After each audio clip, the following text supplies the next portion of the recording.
आदाब नमस्कार।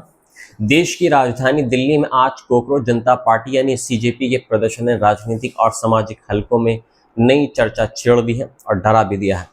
जंतर मंतर पर हजारों छात्रों, युवाओं, अभिभावकों और विभिन्न क्षेत्रों से जुड़े लोगों की भारी भीड़ जुटी है।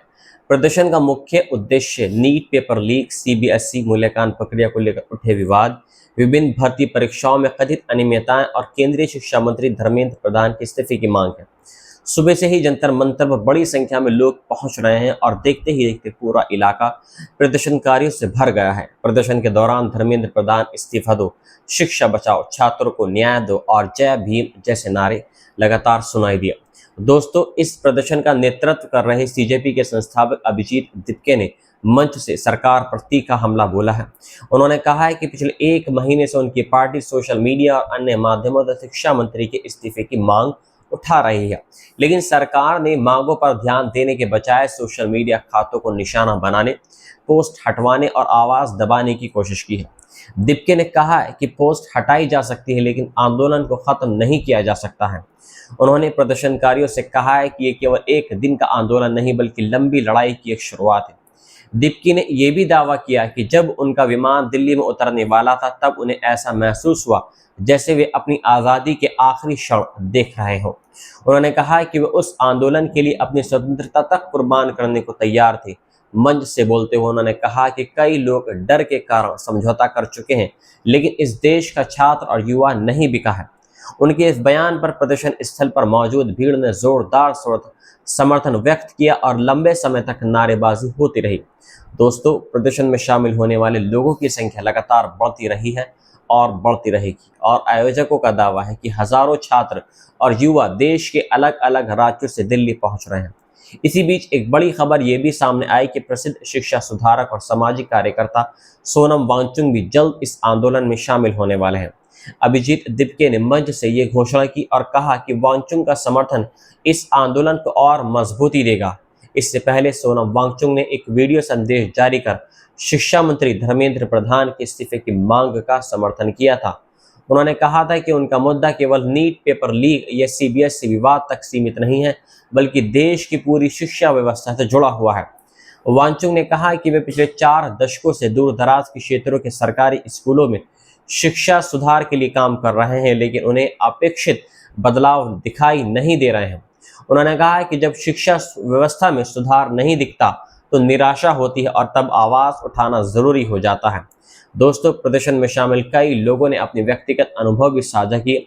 दिल्ली में रहने वाली और मूल रूप से राजस्थान के जयपुर की रहने वाली 34 वर्षीय गायत्री सिंह ने बताया कि उनका एक रिश्तेदार पिछले 3 वर्षों से नीट परीक्षा की तैयारी कर रहा था। वे कोटा में परिवार से दूर एक छोटे से कमरे में रहकर पढ़ाई कर रहा था और उसे उम्मीद थी कि इस बार उसे किसी मेडिकल कॉलेज में प्रवेश मिल जाएगा, लेकिन पेपर लीक की खबर आने के बाद उसका मनोबल टूट गया। गायत्री ने कहा कि अब परिवार को समझ नहीं आ रहा कि उसे दोबारा परीक्षा देने के लिए कैसे प्रोत्साहित करें। दोस्तों, प्रदर्शन में शामिल एक मनोवैज्ञानिक सुगंधा ने भी अपनी राय रखी। उन्होंने कहा कि सीजेपी आंदोलन की सबसे बड़ी सफलता यह है कि उसने सोशल मीडिया पर चर्चा होने वाले मुद्दों को जमीन तक पहुंचा दिया है। उनका कहना था कि लाखों छात्र लगातार मानसिक दबाव में हैं। कुछ छात्रों ने अपने आप को भी खत्म कर लिया, लेकिन जिम्मेदारी तय नहीं हो पा रही है। उन्होंने कहा कि यही कारण है कि बड़ी संख्या में युवा इस आंदोलन के साथ जुड़ रहे हैं। दोस्तों, प्रदर्शन स्थल पर मौजूद 50 वर्षीय राधेश्याम कैथल, जिनके 3 बच्चे उच्च शिक्षा प्राप्त कर रहे हैं, उन्होंने भी शिक्षा व्यवस्था को लेकर चिंता जताई है।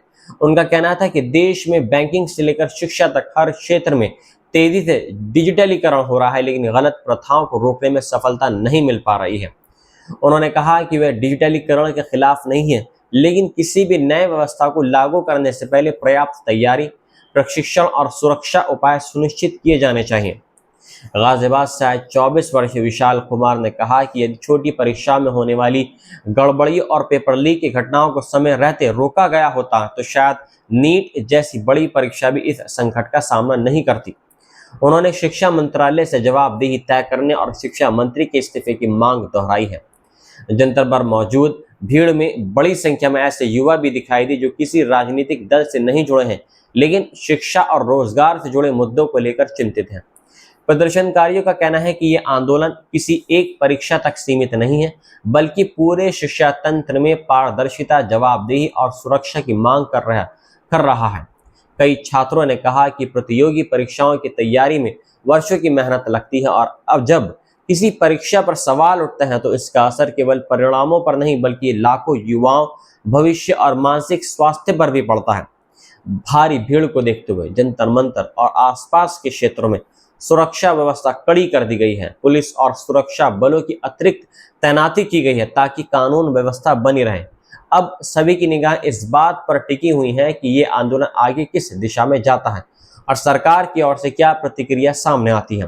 फिलहाल जंतर मंतर पर प्रदर्शन जारी है, भीड़ लगातार बढ़ रही है और छात्रों की मांग है कि शिक्षा व्यवस्था में पारदर्शिता सुनिश्चित की जाए तथा परीक्षा और भर्ती प्रक्रियाओं से जुड़े विवादों पर स्पष्ट जवाबदेही तय की जाए। आने वाले घंटों में सोनम वांगचुक की संभावित मौजूदगी और अन्य सामाजिक संगठनों के समर्थन से ये आंदोलन और अधिक चर्चा का विषय बन सकता है। कुल मिलाकर दिल्ली का जंतर मंतर आज देश के युवाओं की आवाज का एक केंद्र बन गया है और ये देखना महत्वपूर्ण होगा कि इस आंदोलन का राजनीतिक और प्रशासनिक स्तर पर क्या प्रभाव पड़ने वाला है। मिलता हूं मैं आपसे एक नई रिपोर्ट के साथ में। जय हिंद।